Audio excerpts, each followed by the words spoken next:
I think I'll start off with our song by my cousin to start the show. Let's go. Neon City by the Exits.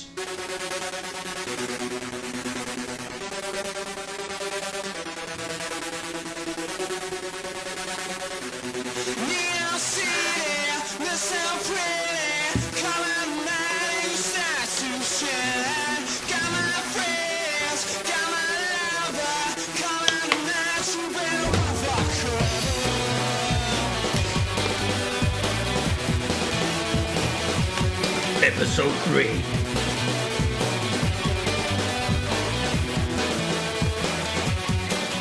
Take it away.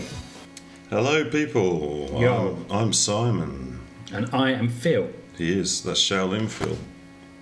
And Simon the Cut. So we're live broadcasting to the world on YouTube, where we record our third podcast. I don't like this live thing, Simon. No? It's people in the world that can listen and things. And they could be anywhere, couldn't they? No, I don't like it. It's amazing. You might find your missus is listening back home in Vietnam. Yeah, I think she's working right now. But this is our third podcast, as I said. And with the first two, we touched on various topics related to Portsmouth. I mean, this podcast isn't planned just to be about Portsmouth, is it, Simon? No, in the long term, the reason we're called Pompey Eclectic is that we were both born and bred in Portsmouth, and Pompey is the nickname of the city of Portsmouth and the football club. And the eclectic side of things is we're going to bring you a different topic in each episode from an eclectic variety of subjects. Indeed. And so what are we called today? What's this episode called? Today, well, back in the first podcast, we touched on the very early history of Portsmouth. So this is going to be the second part of my legendary journey today, after our first Golden Nuggets. Every podcast, I've been delving through these tapes of mine, and they contain recordings of me and Simon back in 30-ish years ago. And it was almost exactly 30 years ago. And we used to sit on the hill and talk absolute bollocks, usually. But I've extracted some of these nuggets for your oral pleasure. And I will now play one for you. And we used to play my guitar in the car as well. Yeah, maybe we'll have some guitar later on if I find those. There's loads of tapes it's all mixed up in, but this one is called simply Life. I'll tell you what, life, I don't know fuck all about it. And yet, we learn so much in our lifetimes. Who's to say what we learn is right or wrong? Us. Society says what's right and what's wrong. But why is it right? Is the whole thing right? Are they right? The problem is society is the majority. Society is the majority, yeah. So you've got to be the majority but if you're not with the majority, then you're thought of as stupid and outcast of human people in this world. That was it. That's something to mull on, though, isn't it? What do you think? Have we changed since then? Do we still think that... I like the fact that you acknowledged that you didn't know anything about life. That was quite wise, actually, for a teenager. Because I learned since then that everything is nothing and nothing is everything. And learning things, actually, it's not worth learning anything, really, because no one knows anything. So all the things like we're going to talk to you about the history of Portsmouth and things like that, I mean, what do we really know? Can we really truly know anything? And we're talking I did file this podcast in the category of philosophy, so yeah, there's definitely a bit of modern philosophy about us. We should do a top 10 philosophers at some point, but I think we should move on because we've got lots to get through, and it's time for... Hello, this is a jingle recording for button A. I saw you got the jingle sorted, Simon. Yeah, well, the jingles will improve. We may actually spend some cash on some jingles. Well, it's time now for, as I said, the second part of a legendary journey which sweepingly surmises the history of Portsmouth. Back in our first pod, we took a tentative and trepidatious tour through history, trundling through the tendrils, tentacles, and sometimes testicles of time, from those dastardly dinosaurs right up to the daring-do sea battles of Nelson. For this second part, I have again extensively researched and laboured away at great expense and tremendous amounts of coffee, was consulting both the web, Wikipedia, and books in Waterlooville's amazing bibliothèque. And there wasn't actually much expense, was there, really? Just the coffee. Couple. And I've now assembled what I call the Origins of Portsmouth, Part 2. Orrible enries. Orrible enries.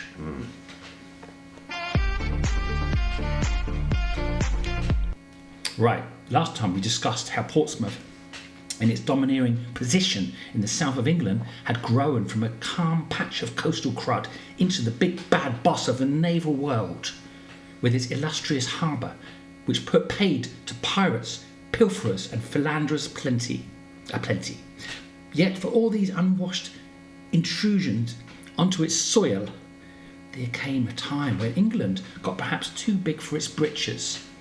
Sick of being invaded throughout history by Romans, Vikings, Saxons, Normans, you name it, they decided to start doing invading of their own, conquering and colonising many countries of the world. In fact, there are only 22 countries untouched by British invasion. Really? Over the years.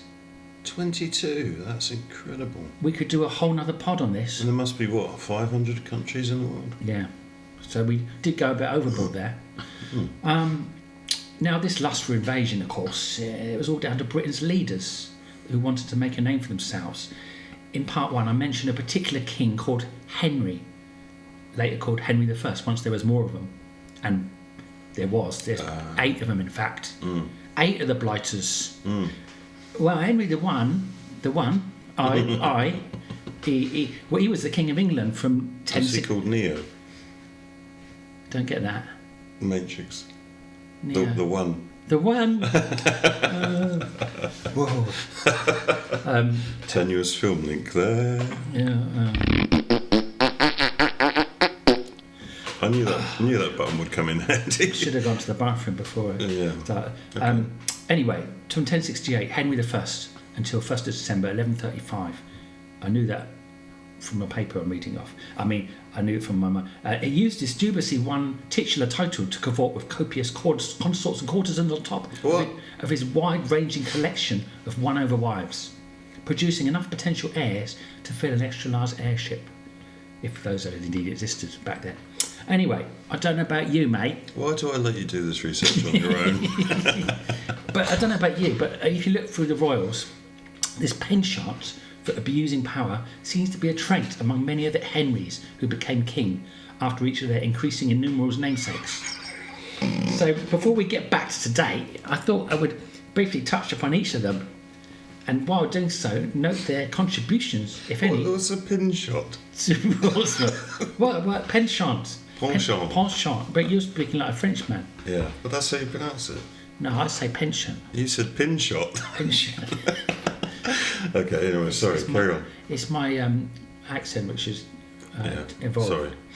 Henry II was the next Henry, right? Also known as Henry Curtmantle. Have you heard of him? No. Well, he was king. Curtmantle. Yeah, Curtmantle. Oh, Curtmantle. Like mantelpiece. Okay. Well, he was king from 1154 until he died in 1189. And his mum was Matilda, daughter of Henry I. And she seemed to have learned a lot from him. I mean, if you had Orrible Henry I as a dad, you would learn some things, wouldn't you? About because he wasn't a very nice guy, and she passed these traits onto her son from the age of 14, fascinating his young mind with such materialistic virtues of vanity and military might, as she coaxed him ever closer to the throne. At the age of 18, Henry Curtmantle married the gorgeous Eleanor of Aquitaine, who was quite a catch on top of her looks, because she had huge tracts of land in the neighbouring country where she resided. Through her, Henry C controlled most of France. By the time the current king, Stephen of Blois, died, Henry had enough status to take over as King of England. And all this land and power went to young Henry's head. And he decided he wanted to control all the other factions that held sway within England, particularly the church, because they had a lot more say than they do now. And because of this, he had a falling out with his mate, the Archbishop of Canterbury, who was then mysteriously murdered. Oh dear. They were starting to see a trend with the Henrys, aren't we? Yes. But Henry, he also had a falling out with none other than King Louis, or King Louis, maybe. He was 7, King Louis VII, of France. Particularly because this Frenchman had more Roman numerals on his name. I guess Louis also wasn't pleased with Henry II also controlling a lot of what went on in what should have been his borders, thanks to his missus. These two rulers fought for over 2 decades. Henry, excuse me, thanks for the sound effects. Henry doing considerably better, taking some chunks of France permanently for his own, including Brittany and Toulouse. You might say he had nothing to lose, but you probably wouldn't. Henry had 8 kids with Eleanor. 8? All with Eleanor. He didn't cheat, apparently. But those kids turned out to be real brats. Oh my God, even worse than their dad. And that's brat in the old sense of the word, not the new sense. Indeed. Having desires for land and immediate power, and that was while they're still in nappies. Henry tried his best to please them, but this led to lots of revolts and rebellions as he took stuff from other people and gave it to them. Here you go, have this land, have these jewels, whatever. But they were like, it wasn't enough.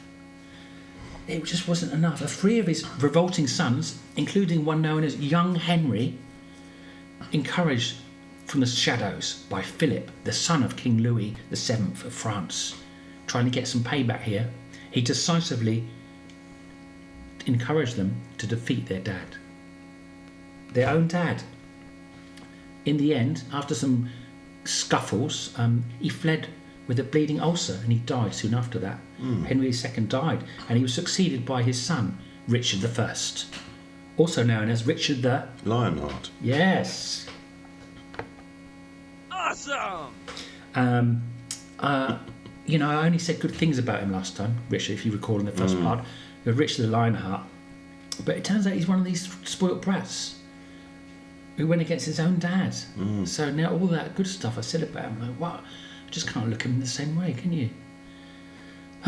Anyway, time went on, and it was quite a long time, in fact, till we get Henry III. He was king from 1207 until 1272. He took the throne 9 years old. Because there was a war on, you see. You know, there was this war called the First Barons' War. Have you heard about that? No.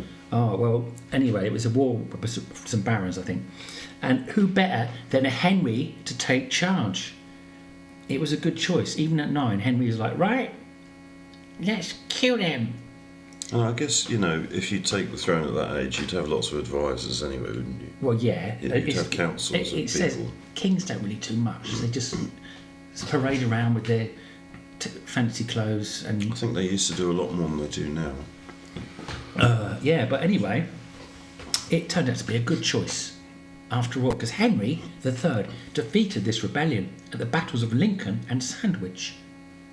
The latter I may have seen something similar to when I grabbed a subway in the Paulsgrove the other day. Oh, yeah. That's supposed to be funny. Fight out in the queue. Have we got applause for my brilliant joke? Thanks, Matthew. Surprisingly, this Henry, also known as the Henry of Winchester, agreed to abide by the Great Charter of 1225, an update on 1215's Magna Carta. Have you heard of what that is? I've heard of the Magna Carta. What is it?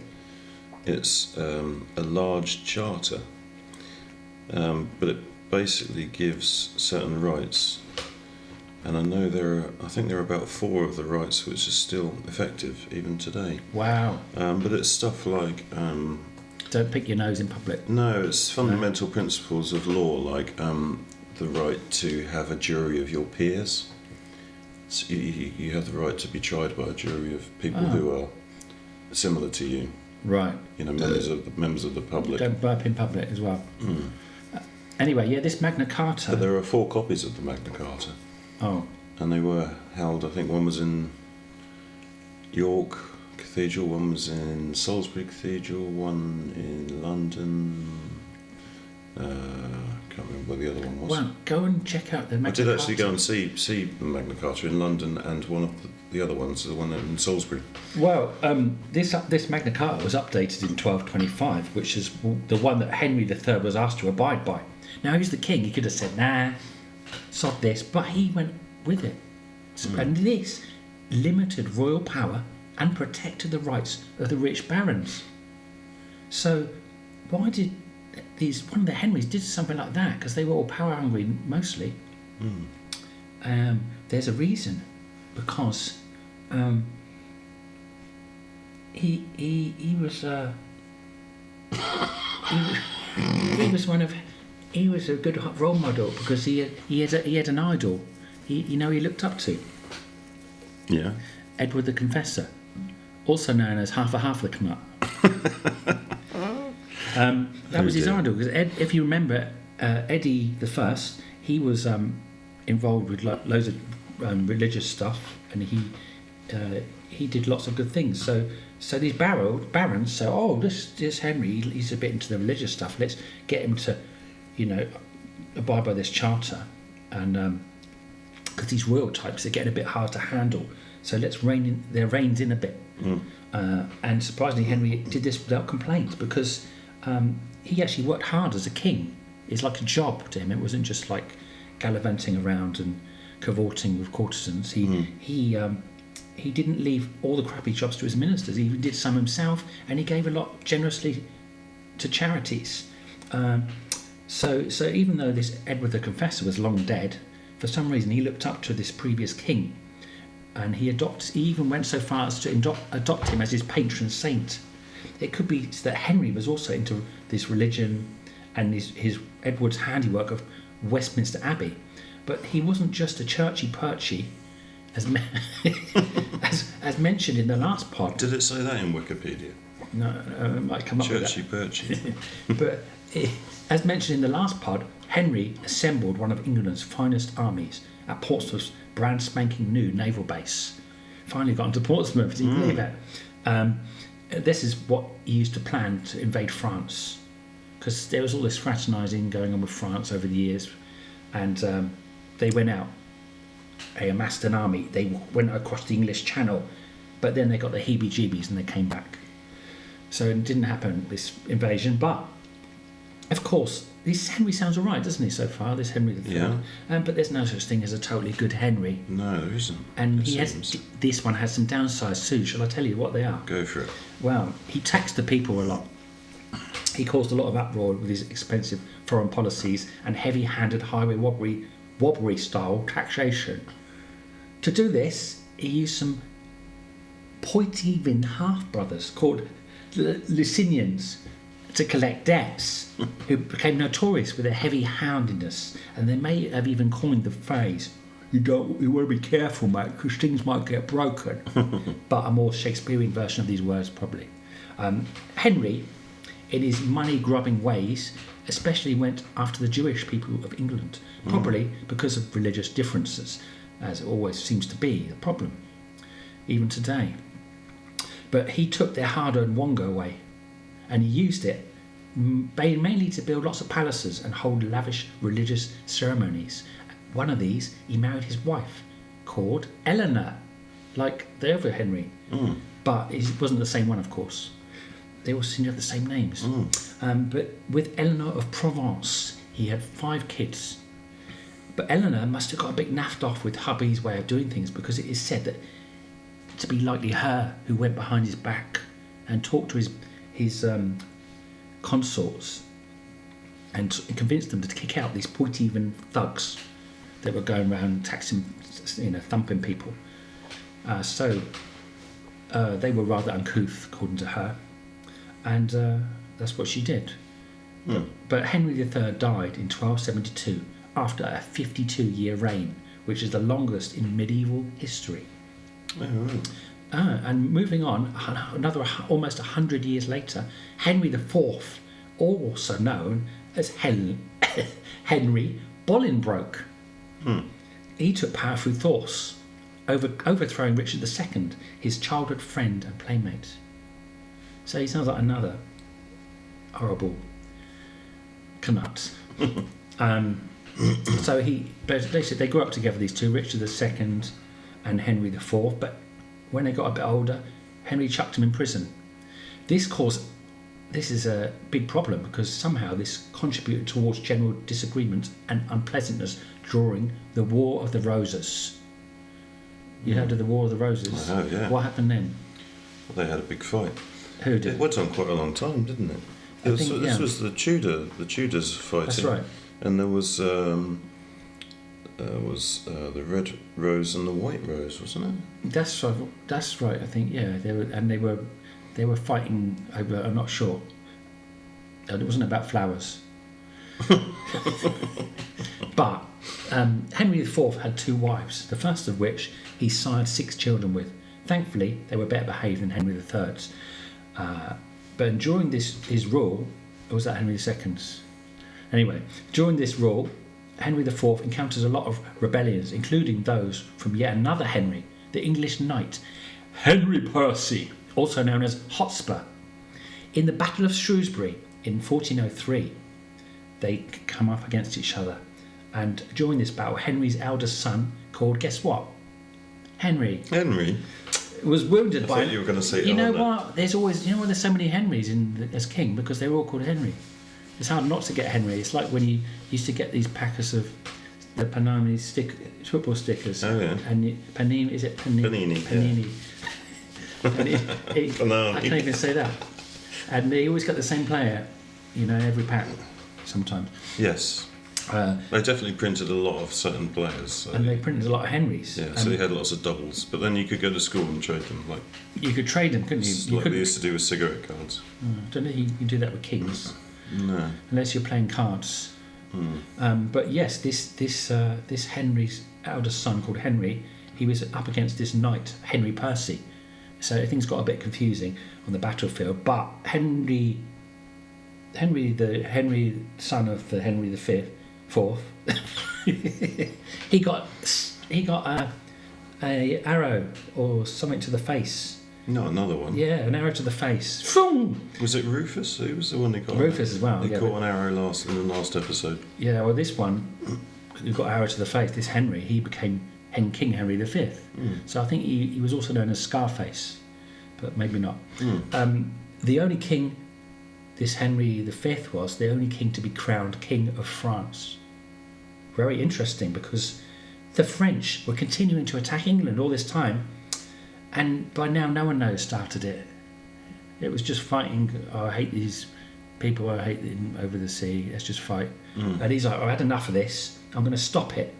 So he'd had enough of this monarchy. He went over there to take charge. Can he stop all this cannonball flinging and swashbuckling? It's just not cricket. That's what he said. That's his words verbatim, apparently. In 1415, he prepared to depart from Portchester in the Trinity Royal, a mighty galleon, and on Saturday the 10th of August on 1415 he ordered his mast hoisted up to announce to everyone he was about to sail over there and order all ships in the neighbouring ports to join with him on this epic voyage.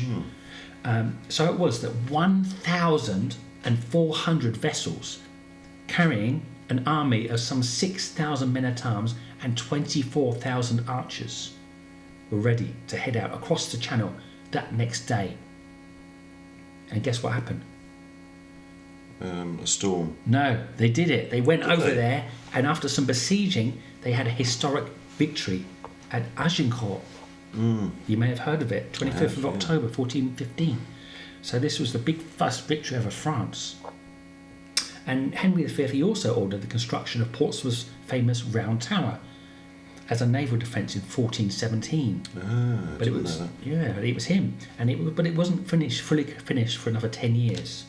In the meantime, along came Henry VI. I bet he didn't know that there was going to be a lovely cafe underneath the round tower. Yeah, he'd have liked that, wouldn't he? Could have got a crusty roll on the way to his battles. It's a bit like McDonald's drive-through.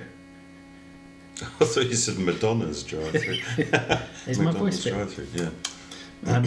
And anyway, along came Henry V. He was more of a landlubber, and they had all these ships in the harbour. He was like, nah, get rid of them. And he was pretty sick of all this navy luck. He sold off almost all his predecessors' ships during his reign. By 1430, the navy only had the Trinity Royal, the Grace Dieu, and Jesus left. That's all about Henry I think that's enough about him, because he was an idiot. He just tore apart Portsmouth basically, and it's they're all horrible. I don't like any of these Henrys. Henry VII was the next one, the first Tudor king. He had more sturdy sea legs though than his previous one, credited to be the founder of the Royal Navy, though this perhaps wasn't a title which he truly deserved. Sure, he did fix up all the fortifications, rebuilding the Round Tower in stone, along with raising the Square Tower in 1494. He also assisted one Robert Brigidine in construction of the world's first dry dock, as well as making foundations for building and repairing ships in Portsmouth. He did all this, but in terms of navy vessels, he actually ordered few ships to be built himself. He preferred to rent them, you see, from Spain. Those Spanish galleons were pretty nice, pretty tasty, so I'll have some of those, and because it's cheaper, a bit like Blockbuster's video back in the day. You know, you just rent a movie. Great days. That was a bad analogy, but that was good. Oh, was it? Brilliant, thanks. And the Square Tower is yes, and the Square Tower is now a music venue, and yeah, I saw a gig there recently. And how'd you get there? How'd you get there? Yeah. By bus. It's in the water. No, it's not. No, it's near the water. It's right on the edge of the water. The Round Tower's in the water though, and they did that game show. Did you ever see that game show? It's a bit like the Crystal. Same person who made the Crystal Maze. He made this game show for Port Royal, I think, something like that. Port, I don't know, but it was set on. They shot some of it in the Round Tower. There you go. But you can also have your wedding at the Square Tower as well. If you want to get married, you can get married at the Square Tower. That's cool. Well, that's killed the podcast. Yeah. Time for cut button D. Don't do it, man. This is it.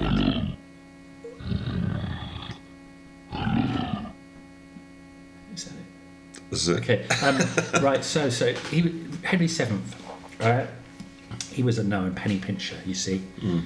Why own when you can borrow other people's battalions for battling with? He didn't know the importance. Well, he knew the importance of having an imposing fleet. But unlike Henry VI, he thought all that water was enough to separate enemies.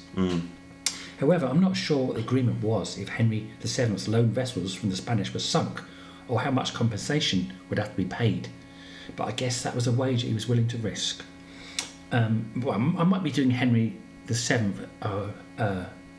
a bit of a disservice, actually, because he seemed like a good lad. Out of all the Henrys, despite my seeming prejudice against Henrys, he wasn't really that tight. He probably just had the heart of a merchant. He believed in making every penny count, and often taxed the noblemen for a change, getting them to foot the bills.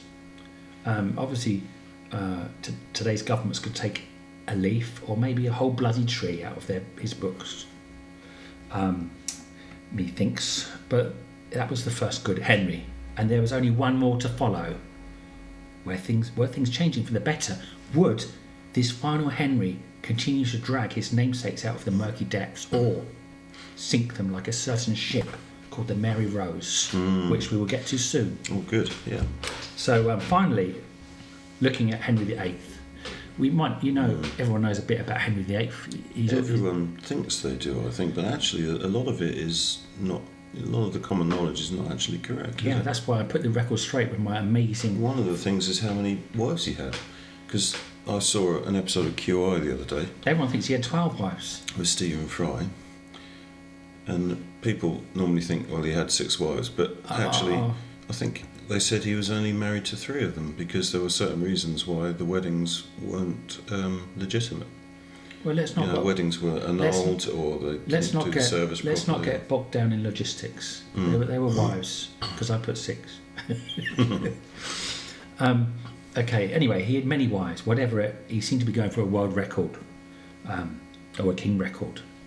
But if they were wives or not, funny enough, all of these girls that he dated and got serious with were all related by blood to King Edward I. They were all Knuts. They were quarter Knuts. But not only that, when he tired of them, he didn't just separate mutually. He was separated their heads. Often prone to separating their heads from their shoulders. Which is... On top of this, he had heaps of affairs. What a lad. Really? Also, Henry wasn't a fan of the previous restraints on the royals since the Magna Carta days. He used trumped-up charges. Oh, Trump, he's out, isn't he? It's the ladies' one. Well, not yet. Yeah. No, they're still voting. It's all over, mate. Is it? I think they're both... I don't know, I think the whole world's messed up now. I thought they were still voting. Okay. Let's not get into that. Interesting. Anyway, he used Henry VIII used trumped-up charges of treason and heresy to quell any dissent amongst his idealistic views that kings had divine rights. Any naysayers were sliced at the neck or banished, including some of his chief ministers like Thomas Cromwell. Maybe a relation. Aside... To who? we'll find out. Surely not Oliver. I don't know. It was around that time.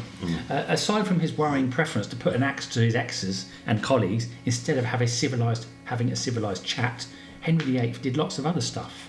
Maybe his refusal to let his wives become widows was out of concern that they might go to the Anglo-Saxon Times and start gossiping about what lay beneath his gigantic codpiece, which could well have been compensating for something. Well, anyway, I digress. Among Henry VIII's accomplishments was his work in Portsmouth. It could be said, in fact, that he was the true founder of the Royal Navy, as, unlike his pa, Henry VIII actually got more involved with assembling a mighty battle fleet of his own, not just a rental one. Also, unlike his father, Henry VIII was a big spender and wore the most splendid fabric upon his ever-widening waistline. Henry VIII was everywhere during his reign. He put his name, cemented his name in history, perhaps more than any other king of England, or maybe the world. I have seen his suit of armour. They've got a suit of armour in the Tower of London. You can't get away from him. I was in Cambridge. He was quite short. King's College built by Henry VIII. Very stocky. King's College, Henry VIII, everywhere. And he didn't lift a single brick. He put his name on it. So did he build Southsea Castle? He didn't build anything. He just ordered people to build it. These kings. Well, no, I didn't. What about I didn't think he laid the bricks. What about poor old Nobby with his hobgoblin Nobby? Who? Picking up the brick, putting all the bricks down. No one cares about him. No. He did all the hard work. I don't know who this is. Anyway, many of England's historic landmarks he had a hand in, or a shout in, including Southsea Castle, which he allegedly built in 1539 in anticipation of yet another French invasion. He got the money to do so from his dissolution of the monasteries. This is another sore subject of Henry VIII. He didn't like the church.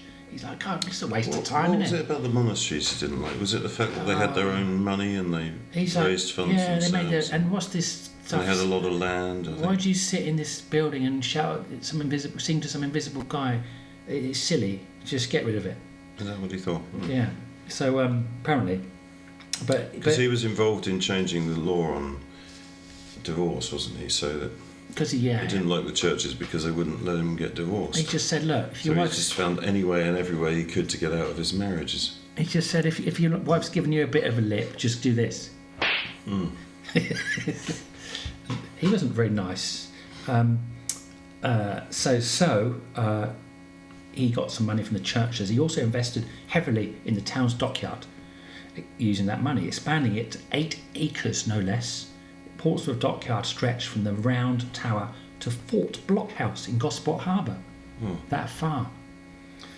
Yet Henry VIII also had the misfortune and humiliation, some would say deservedly, to watch one of his ships sink before his eyes in one of the most dramatic mishaps in all of naval history. Well, that was the Mary Rose, of course. This is a lovely ship, first built by Henry VIII, or at least the people he told to build it, in 1509 and updated in 1536. He wanted some new guns, which were state-of-the-art, stuck in there, cast bronze muzzler loaders. They were swanky but heavy. Some people say it was due to this poor design, or it was the open gun ports which let in a bit too much water, which caused it to sink, blob, blob, blob, blob, in the harbour.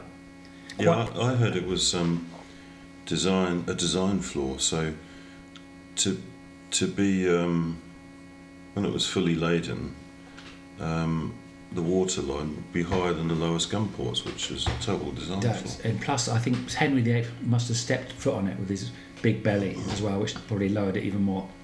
And I heard he was standing in Southsea Castle watching as it sank. Yeah. Very unhappy about it. He probably wasn't. He probably cut a few heads off that day. Interestingly, there is a warship, if you ever go to Stockholm, there's a warship in Stockholm called the Vasa, which sank in similar circumstances in the harbour. Really? Yeah, and they have a museum now, the Vasa Museum, and the ship is there fully restored. Oh, just like the Mary Roses. Yeah, but this ship's been fully restored and it's been repainted to be all very colourful and laden with gold, inlaid with gold and stuff. Yeah, so there was a but similar... the Mary Rose, of course, you can see in our Portsmouth Historic Dockyard. But the Mary Rose is really it's half a hull, isn't it? And it's wooden only. There's no sort of fixtures and fittings, and it's there's only half a canard holding it together. But we when we were at school, I remember it was quite dramatic. We watched the video footage of the raising of the Mary Rose. Yeah, I saw that as well. There was a big yellow frame, wasn't there? And they put that around the ship. Raised it out of the water, and it got to that one point where it just peeped above the surface of the water. Right, yeah. And then the framework jolted and sunk back in. And there was sort of a desperate moment there where everyone thought the project had gone completely wrong. The project manager looked a bit like Henry VIII did at the time.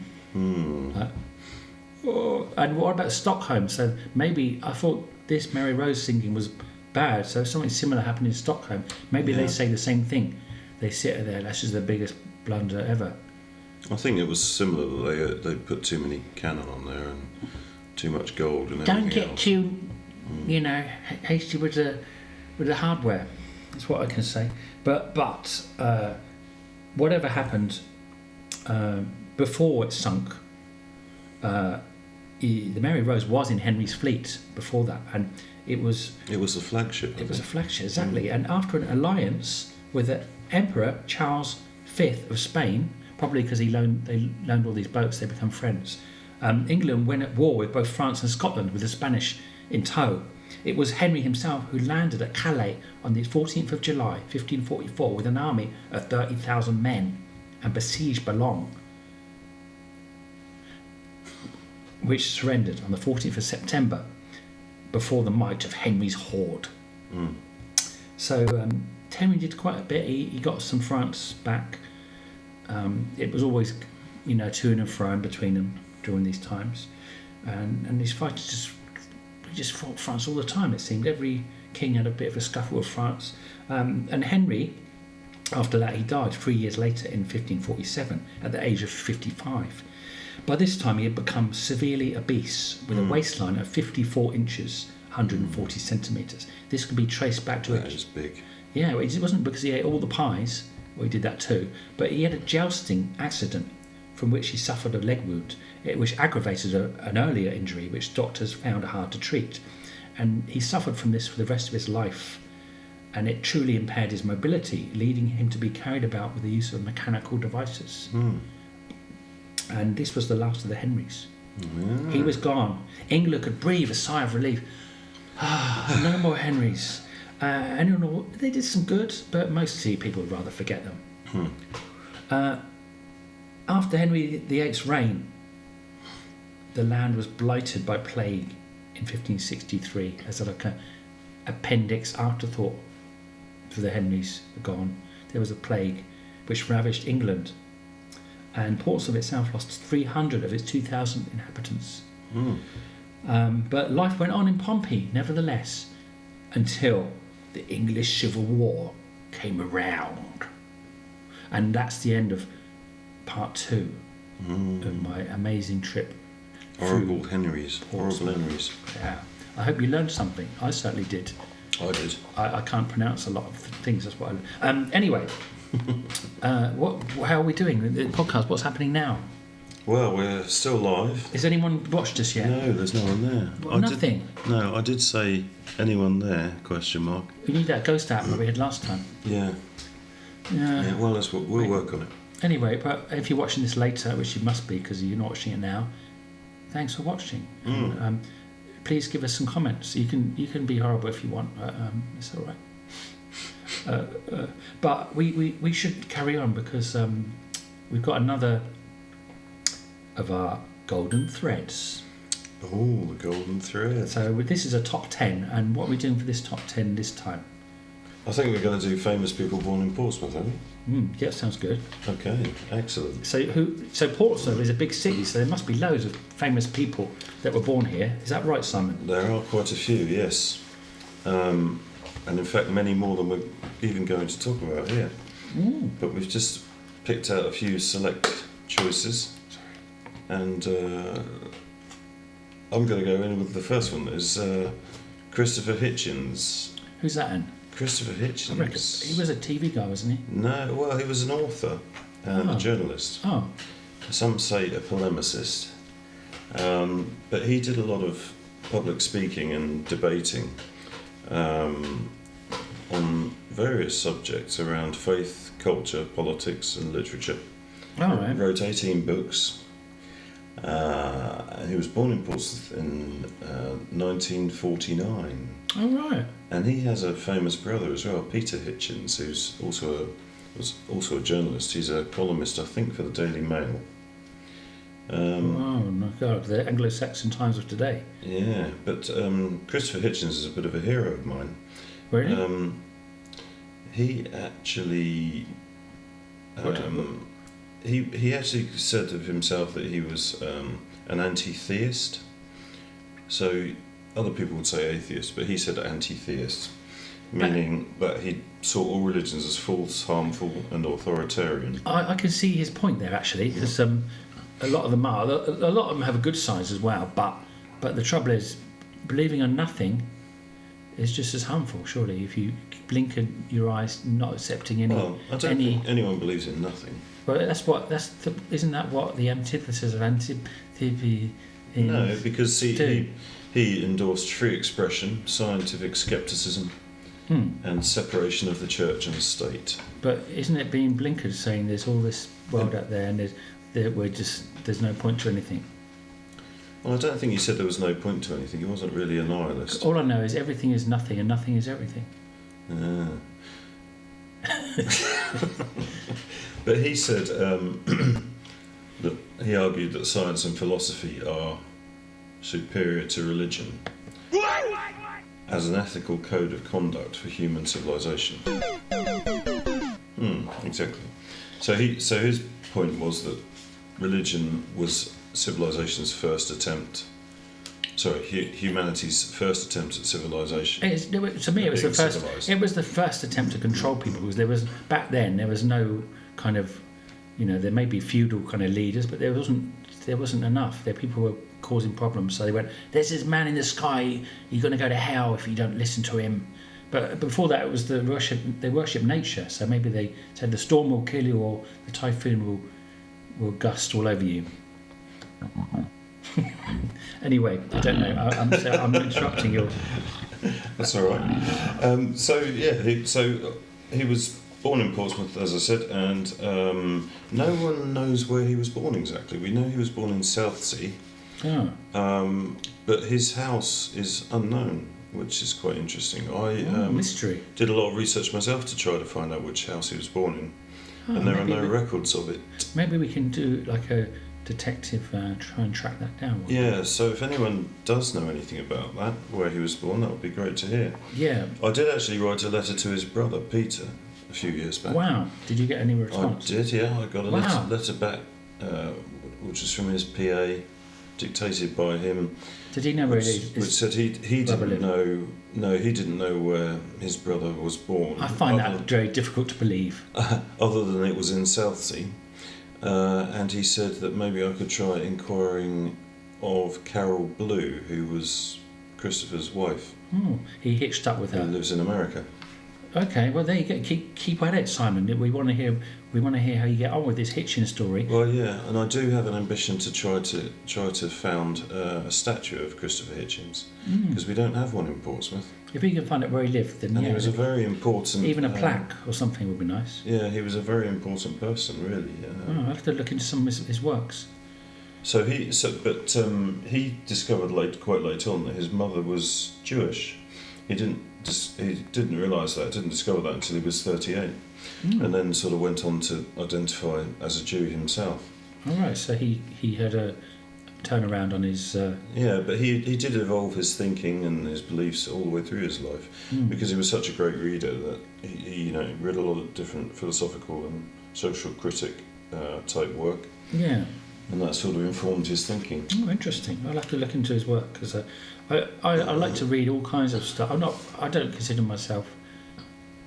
I'm kind of agnostic, I guess. I don't really. I know I'm spiritual, but. And the definition of agnostic is you believe in God, and you're quite happy as long as He leaves you alone. Kind of thing.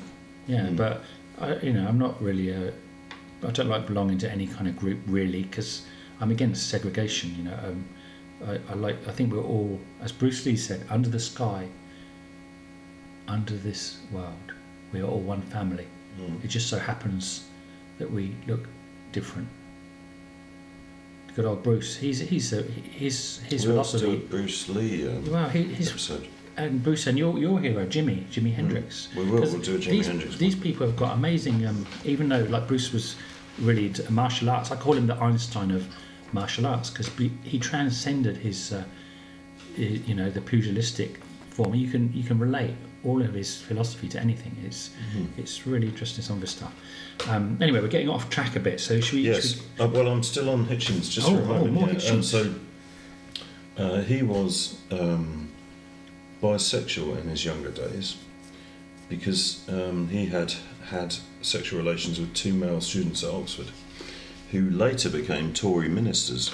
But he never. I'm not surprised. During the premiership of Margaret Thatcher, but he never revealed their names publicly, so nobody knows who that was. Scandals. He went on to do. He actually subjugated himself to waterboarding, which is a form of torture. Right. Yeah. As you probably well know. Is that they hold you underwater, don't they? Yeah, and I think they pour water over your mouth. Oh, that's right. Yeah, put the cloth. A cloth over. Yeah. And it's supposed to be like sort of suffocating, feeling like suffocating and drowning. But he did that for journalistic purposes, I think. And he was said to be to have wit and eloquence in his speaking and debate. And he would often use verbal barbs and linguistic dexterity. Ooh. And the term hitch slap has also been used among his fans to define one of his remarks, a verbal barb used to humiliate his opponents. So yes, he died of pneumonia. Hitch slap. Sorry. He died of pneumonia in 2011 after he had esophageal cancer. So it wasn't too long ago he passed away. No, it wasn't that long ago. But he was an avid smoker. He didn't see which probably didn't help. He didn't see the COVID days in there. No, didn't get that far. And apparently his last words were capitalism downfall. That's a good ending comment. Interesting, isn't it? Yeah. Capitalism sounds a bit like cataclysm. It does. Right, next one. Have you heard of Amanda Louise Holden? I have, yeah. I haven't, because you gave me these to read. Born the 16th of February 1971, she was an English media personality, actress and a singer. Is. Oh, she's still alive. Yeah. And she's only 5 years she was older on than me. X Factor, I think. Right. Well, since 2007, she's been a judge on the television talent contest show Britain's Got Talent. Now I know. Not X Factor. Oh, now I know. She's a blonde one. It was blonde one. Is she blonde? She may have been blonde at some stage. She's quite pretty, I remember. Yes. Yeah, she co-hosts the National Hearts Breakfast radio show also. Well, I don't know why she's radio, because with those looks. With Jamie Theakston on weekday mornings. So that's Amanda. Hello, if you listen. Yeah. I don't think anyone's listening, but No. that's it really. Yeah. Hello to our listener. That's the short one, so let's go for a longer one, shall we, Simon? Okay, yes. Charles Dickens. Oh, yeah, now you're talking. Charles Dickens was born in Portsmouth. Yeah. I went to his little house. It's a museum. Yes, it is. A little cobbled street there. It's just as it was when he was there, I think. Yeah, I took my wife there. We walked around. It's really nice, really interesting. So he wrote a lot of works, actually, but famously A Christmas Carol, Great Expectations, Oliver Twist.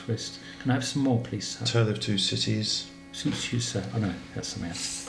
So he was born in 1812, died 1870, and he moved at quite an early age. He moved away from Portsmouth. That's what I heard. So he didn't do any writing. I think he did move to London. Yeah, that's right.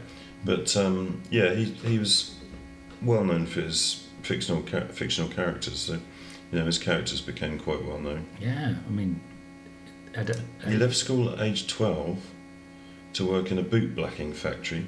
When his father John was incarcerated in a debtor's prison. Oh, wow. So that's presumably where a lot of those stories come from, because a lot of the stories are about people in poverty, debtor's prisons, blacking factories, kids working in slave appalling labour conditions. Sweat houses. And he wrote 15 novels, 5 novellas, hundreds of short stories, non-fiction articles, lectured, performed readings, edited a weekly journal for 20 years. He was a prolific. He was. And he also campaigned vigorously for children's rights, education and other social reforms. Wow, that's a legend right there. And there is a statue of him actually in Guildhall Square, isn't there now? Yes, okay. Yeah, I think I saw that. But read his books, because they still stand the test of time. There's another kind of literary guy who's lesser known, but his name was Christopher Logue, and he was born in 1926, and he died the same year as your matey Hitchens, 2nd of December 2011. He was an English poet associated with the British Poetry Revival, and on top of that he was a pacifist. So he was born in Portsmouth, Hampshire, and brought up in the Portsmouth area. Logue was the only child of middle-aged parents, John and Molly Logue, who married late. He attended Roman Catholic schools, including St John's College, Portsmouth, Prior Park College, before going to Portsmouth Grammar School. Did you go to any of those? None of those, no. But on call up for the war, that's World War II, I guess. He enlisted in the Black Watch and was posted to Palestine. But he was court-martialed in 1945 over a scheme to sell stolen paybooks. Make a bit on the side. And he was sentenced to 16 months imprisonment, served partly in Acre prison. And he lived in Paris also from 1951 to 1956. He was a quite great poet, modern poet, and modern-ish. And he wrote this poem, which I quite like, called Last Night in London Airport.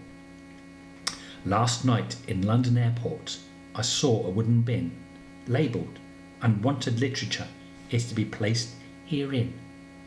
So I wrote a poem and put it in.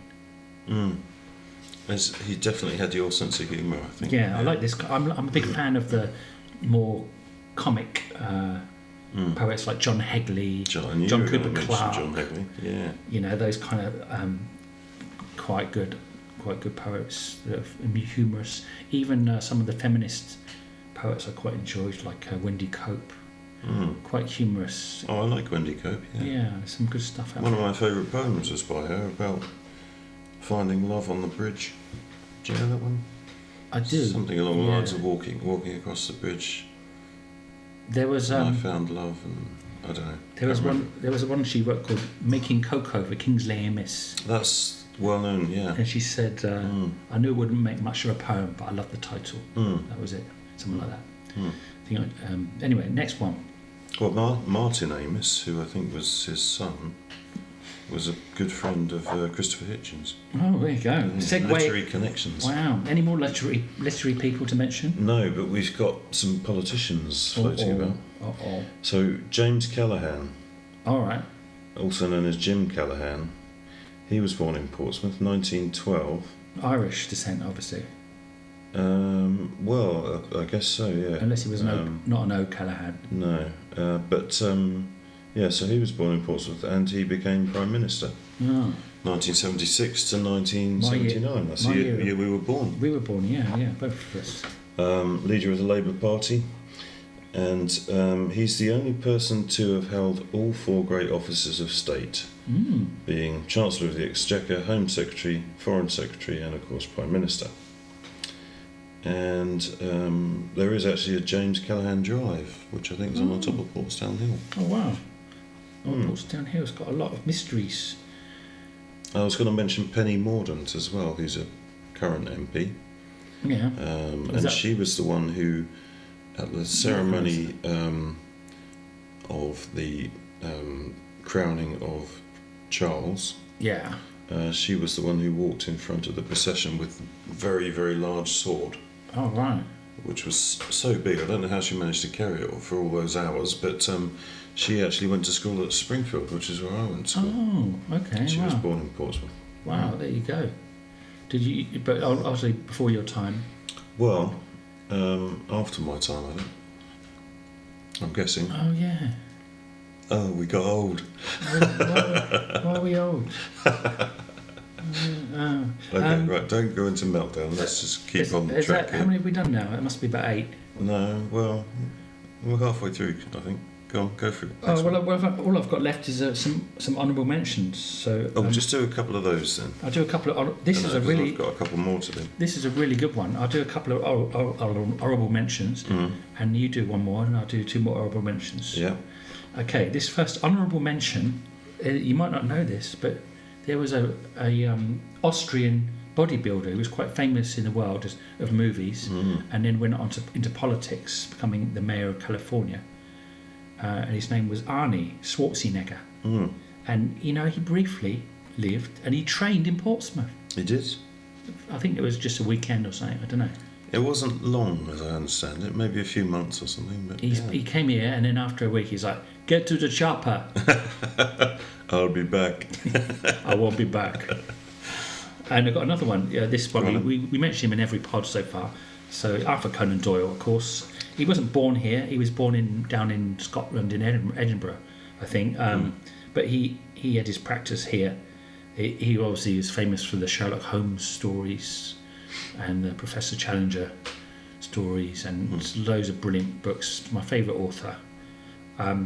He practiced medicine in the city, and he played in goal for the amateur Portsmouth Association Football Club, which was the early iteration of Pompey FC. So there you go. That's very good. That's 2 honourable mentions. I've got another one here. Born here, Isambard Kingdom Brunel. Oh, my dad named himself after Isambard in his email because he liked Breaking Bad, and Breaking Bad. He called himself. What did he call himself?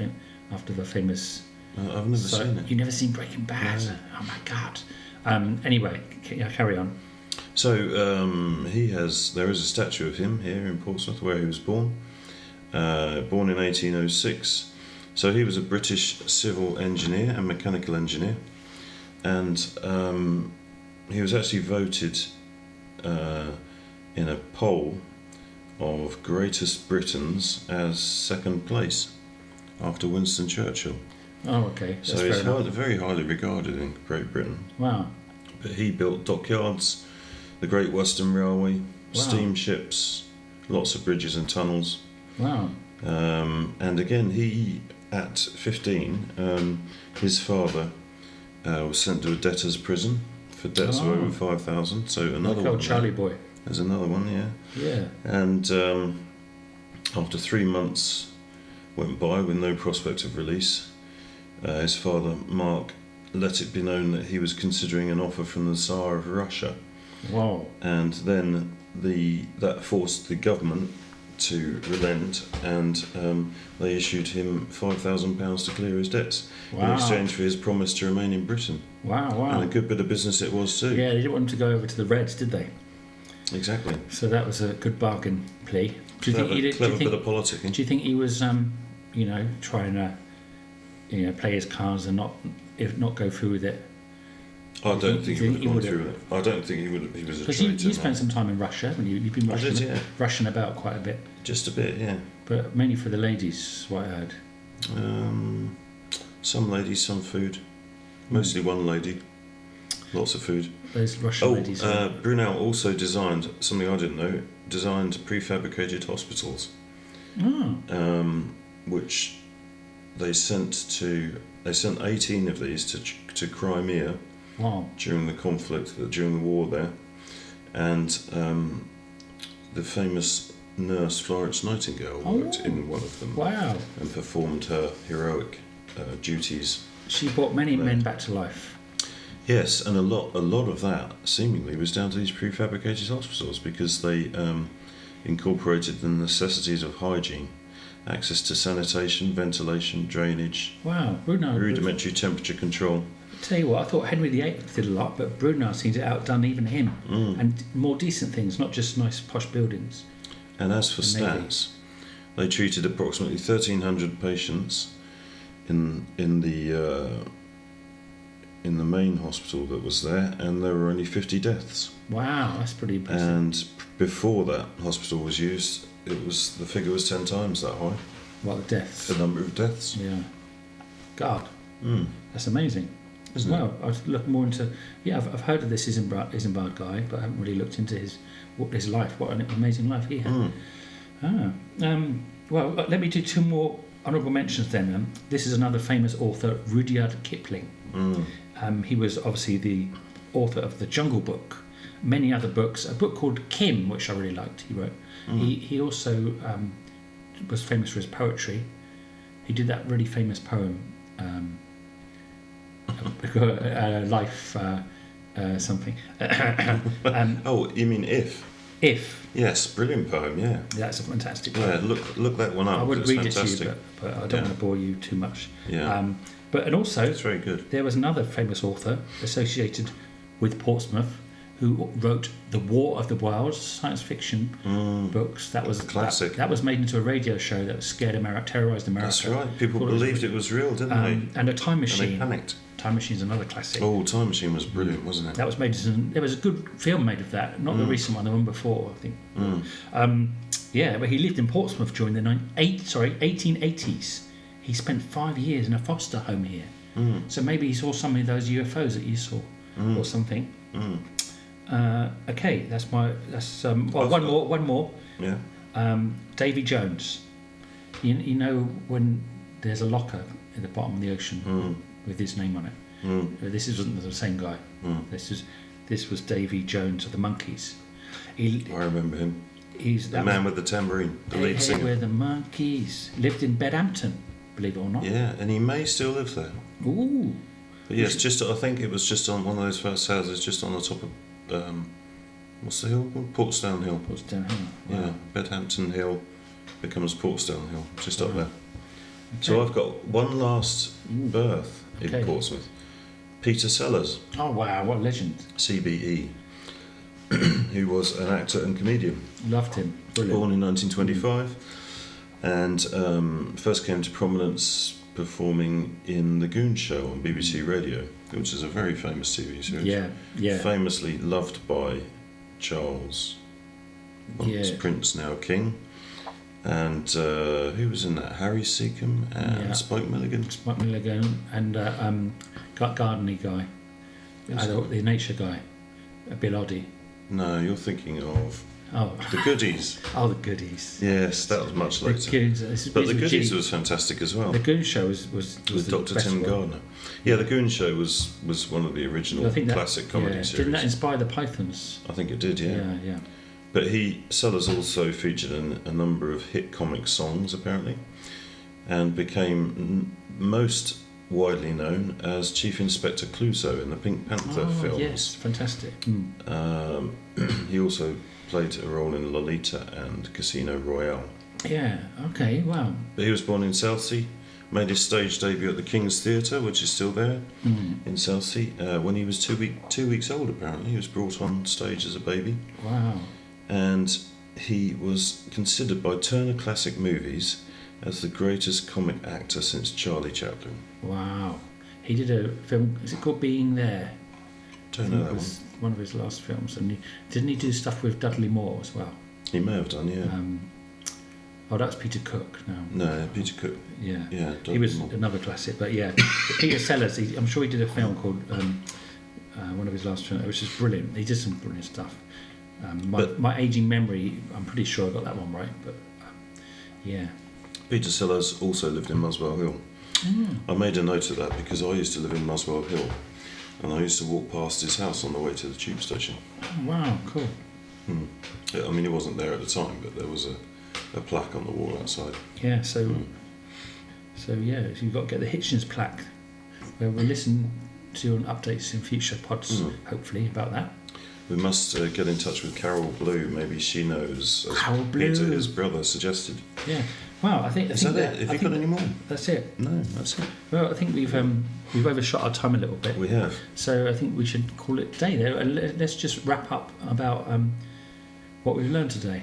What have we learned? We learned all about the horrible enries. Henry's, don't trust Henry. If you're a Henry listening to this, I haven't got anything against you, but I'm watching. He does have a prejudice for I'm enries. watching you. Also, what about our next pod? I think we're going to have a special guest, aren't we?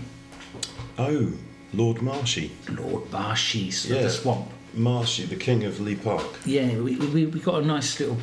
We're not really going to plan this next pod too much because we're just going to No, we're going to talk Gabble. philosophy, meaning of poetry, life, meaning of life, and bit of poetry. just Because reminisce. Marshy is he's a security guard, isn't he? And family man. Yeah. And lifelong poet, really, I think. Yes. And he did say he was either going to find one of his previous poems or maybe write a new one, especially for our podcast. Wow, that would be amazing. And I might even share some of my poems as well. But I'll have to dig out some of mine as well. We Yeah, get you got poetry. I've got poems. I didn't know that. But You Marshy, told me you wrote poems. yeah, Marshy told me once. I was a member of a poetry club, and I travelled around America meeting all my Really? poetry friends. Yeah, there's a lot you don't know about me. Oh yeah, he's But a secret I man, remember secretive man. Graham Marsh had a boulder dropped on him when he was a baby. A boulder? A boulder fell on him when he was a baby. That sounds like something out of a cartoon. And his mum ran over, pulled the boulder off him, and he was laughing. So that tells you all you that need to tells know. you something about the man. But we'll find out more on our next pod. And he is known as Swampy, isn't he? Because of his surname, Marsh. Yeah. And he's also known as Marshy for obvious reasons. And all sorts of positive derivatives and variants thereof. Yeah, and there were lots of variants The and Marster, factors which we never would have met. Swampmeister. Without him as the linchpin, we wouldn't have met. Yeah, because you wouldn't have got your job at But High-Tech. Well, let's cover it next We'll time. cover that next Right, time. Yeah. All right, we could chat for hours, as you can hear. Good. But be good to each other. I nicked that from somewhere. See you on the next pod. Yeah. Do the music to us, Phil. All right. it's Who have coming we up. got?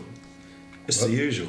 Our favourite. We have to go out on my cousin. His cousin's My band. cousin's. I saw him the other day. His name's Raymond Chowton. Ray Chowton. It's his old band, isn't And it? his old band. He's got a new band now called Yeah. Calavera, and they play at the Wedgeridrums Yeah. often. So look out for them. But Yeah. this is Neon City again. And this is about Portsmouth, isn't it? It's about Portsmouth, apparently. Yes. Here we go.